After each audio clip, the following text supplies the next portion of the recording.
Okay, so Andrew, thanks for joining me. And You're welcome. You're pretty much known as a LinkedIn expert. What is LinkedIn?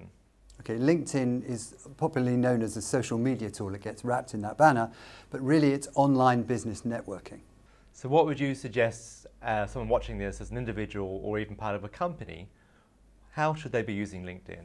You should use it to research new prospects. So if you're going to meet somebody, you can check them out on LinkedIn and get to know something about them. How does that help? Well, I think it means you can build rapport with them much more quickly, which gives you a greater chance of establishing a connection and hopefully making a sale. So how do you get started?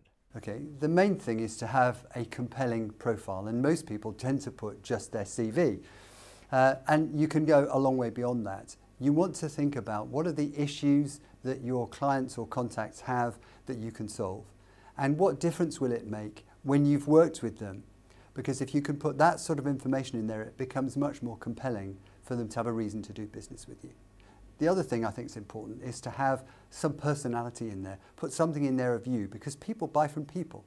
And the more they feel they can get to know you and the more natural it is, the more they'll trust you and engage with you. So it shouldn't just be seen as a selling tool about exactly what you do, but more about how you can help people. One of the big problems that we have at the moment is that more companies are using social media channels just as another sales mechanism. So they're selling but using social media, and that's completely inappropriate and doesn't work. It backfires.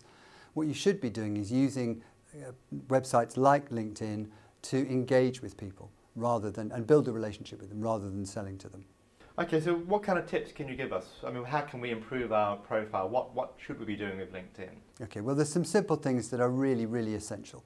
Firstly, make sure you've got a decent photograph, just a head and shoulders shot, and make sure it's just of you. You see lots with 2 or 3 people in there. Well, who are we looking at? So have at least one good shot. Then your headline appears every time you appear on LinkedIn. So normally the default is your job title and your company. Well, that's not going to do anything to really persuade people how you can help them. So what I suggest you do is use both lines of the headline to convey what it is that you do and the benefits that people are going to get from doing business with you. But what else can you do? I mean, can you add multimedia?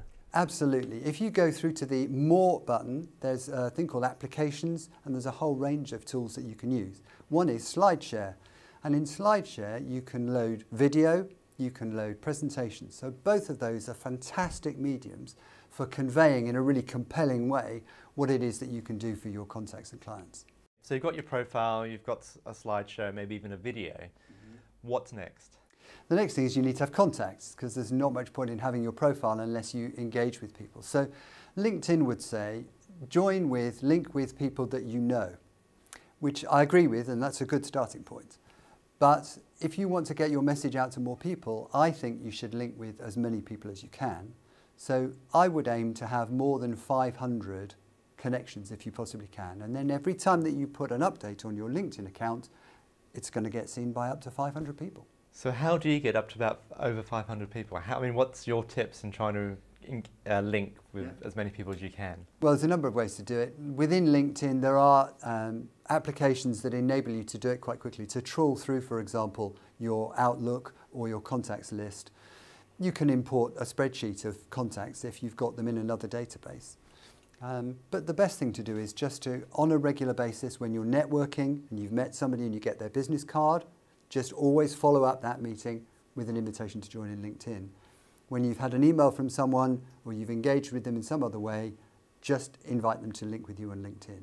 And the other thing that you can do is on the bottom of your emails, you can have a signature, a link-in box on your signature, so that every email you send out, you're prompting people to join and link with you. And you'll be surprised how quickly it mounts up. So it sounds like a very powerful database tool, which actually you can really refine who you're searching for.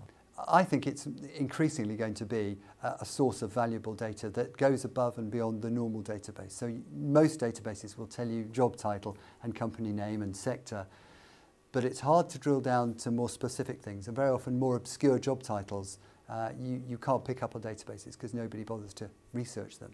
But within LinkedIn you can get to some very, very specific job titles.